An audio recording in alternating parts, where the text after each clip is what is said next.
easy to say, and if you're a dad right now and you're going through that, it will. I promise, it will get easier. Yeah, correct. You just got to hang in there. Is that recording? Yes. Okay, cool. Go for it. All right. So, all right, here we go. Sleep. We're going to talk about sleep. Songaz, how's your sleep going? My sleep has been okay. I'm getting a good amount of sleep at night. I would say probably between 7, sometimes 8 hours a night. Putting the kids to bed is a different story. That's always a challenge, and getting them to wake up is also a challenge for me. How's sleep been for you? Well, Ruby has recently started climbing out the cot, which means it's obviously time to put her into a bed. Yep. That has become quite stressful because now she can get up whenever she wants. She's getting up at 1 in the morning. She's getting up, routinely waking up at like 4:30, 5 o'clock in the morning, and it is becoming fairly exhausting.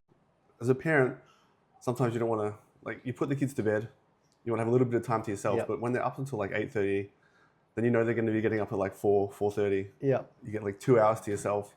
It became quite exhausting. Yeah, that was a problem for me as well when I was transitioning from a closed cot with Ollie to an open cot with removing the side wall.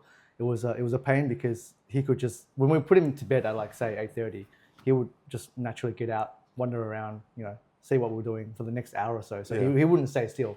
So we would have to just go to his room and sit down with him and make sure he's like in his cot, not moving, and then he'll be able to fall asleep. Otherwise, he's just literally getting out in and out of bed all the time, and that was always a challenge as well. I'm taking now. I have to sit in with Ruby. Like, she falls asleep really quick, which is good. Like, she'll go to sleep, then I spend some time with Zoe. Yeah. But it's like the getting up at 4:30 in the morning, and I'm trying to not be angry at her because I know that that's what it is. But sometimes, I don't know whether you've ever had this when your kids are overtired. So you go to put them to bed, and then they're like, "No, I'm not going to bed." And you're like taking an hour and a half, 2 hours.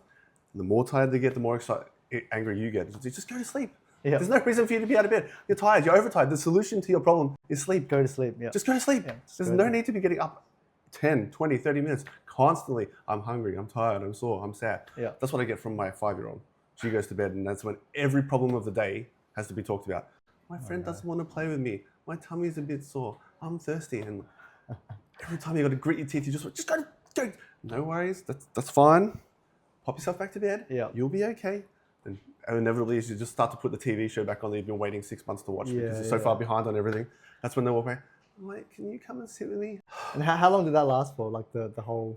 Well, so Zoe's just started putting herself to bed. The other day she was like, I'm almost 6, so I can put myself back to bed. Okay. Like, all right, that sounds good. But the thing with Ruby is just exhausting. You know what we recently got?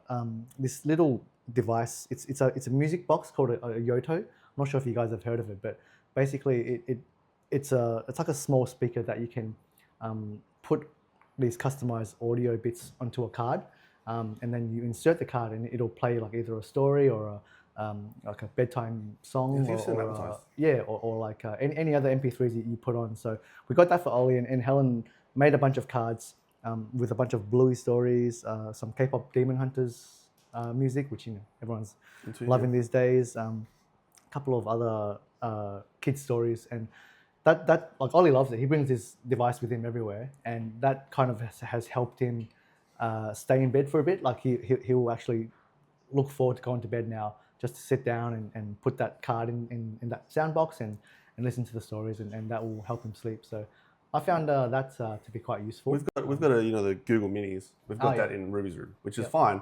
We just do the white noise, like, hey Google, play white noise. But because she's nearly 3, she can talk. So sometimes like at 2 a.m. you'll just be she'll ask Google to play, like, hey Google, play the Wiggles. So like at 2 a.m. you got to go in there, like, no. It's not Wiggles time. Daddy is tired. No Wiggles. White noise and get back to sleep. But then all of a sudden, then you have to turn it off because she's constantly doing it. Yeah, right. I was going to say one other thing about sleep is, did you get, how much of a transition was it from you, like sleeping before kids, say 8, 9, 10, 11 hours, especially on a weekend, to less sleep now? How are you handling that? Look, initially it was very hard. Obviously with the newborn stage, it was consistent broken sleep for, 2-3 hours. You would get up for, 15, 20 minutes, sometimes half an hour. And that was always a struggle. But I think once you get over that hurdle, it's a bit easier to manage. Like you'll be able to sleep for longer stretches when the newborns sleep longer as well. I recently did caught up with a friend of mine who recently had twins. So they were pretty much thrown in the deep end, having 2 newborns. not being able to have a break. Twins, were the twins there first? Yeah, the first Okay, as well. yeah. Yeah. So basically, the parents not being able to have a break. Both the dad and the mum have to be really hands on, and they were telling me how much of a struggle it was for them. Like I could just see it in their eyes. They were just tired, exhausted, mentally drained, and they just like almost like wanted to have a vent, just to let me know like what they were feeling. I'm like, oh man, I completely get where you guys are coming from. I struggled with one, let alone two. Like I can't, can only imagine what you guys are going through. So yeah, like it's very tough at the start, as you. I think there's one thing is like dads especially that we're not ready for it. Like the mums obviously have the baby, so they're not sleeping as much anyway, especially towards the end. Yep. The baby's moving, but we go from one day sleeping 8-9 hours with no kids to like 24 hours, how long the birth is later, is all of a sudden there goes my sleep pattern, there goes my sleep. I'm getting woken up every 2 hours. Yep. I mean, obviously the mum's doing the breastfeeding and stuff like that. I shouldn't complain too much, but like it's just such a shock from I'm sleeping like a normal human being to all of a sudden I'm running on almost half the sleep I used to get. Yeah. And it takes such a transition. It's such a hard thing. I think especially for the dads, especially for your firstborn. Yeah. Like I remember, like this is me being honest.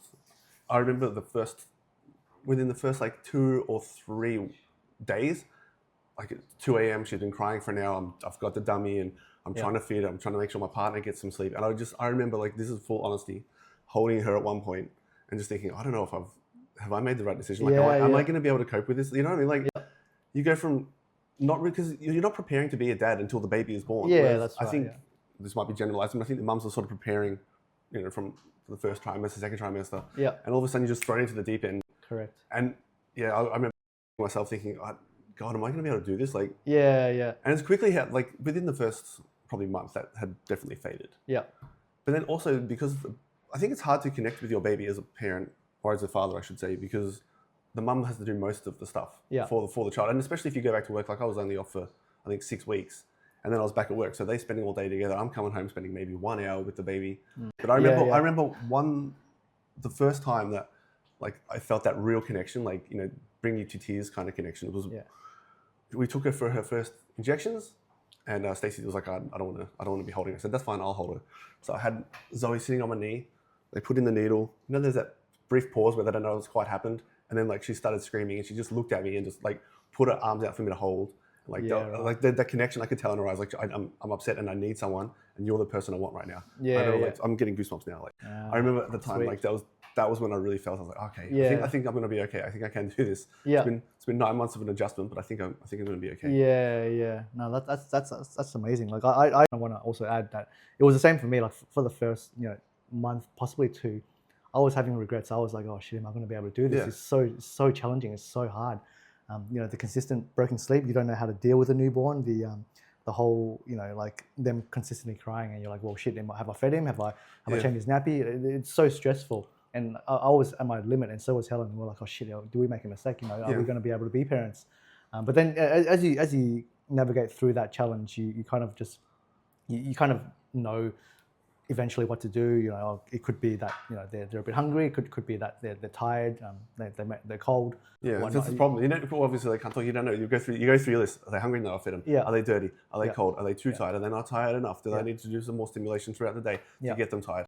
And trying to get them, obviously they don't have a day-night routine. So when they're born, this is when I'm awake. So you have to put them in the dark room at night, make sure it's really light in the day so they can get that day-night cycle thing. I think once they get that over that hump, that's a lot easier. Yeah, exactly. Once you've kind of navigated through that difficult time, you come out on the other side, you realize, oh shit, I can actually do this. It's not as hard as I thought. And I think that also helps you grow as a person, and that increases that bond between you and your child. So it's amazing how it becomes the new normal. Like you start dealing with stuff. That's right. Yeah, you definitely get a thicker skin. That's what you get from being a parent. Which is, you let a lot of more stuff slide, or like you just sometimes you just got to tell yourself, like, it's going to be okay. You will get through it. It's okay to feel shitty. It's okay to feel like it's not. Yeah, exactly. But 2 people that have done it. I've got 3 kids. You've got 2. We've done it. It will get easier. Yeah. I know it's easy to say, and if you're a dad right now and you're going through that, it will. I promise, it will get easier. Yeah, correct. You just got to hang in there. And then that does bring different challenges. That's when they get older and they start dating. Yeah.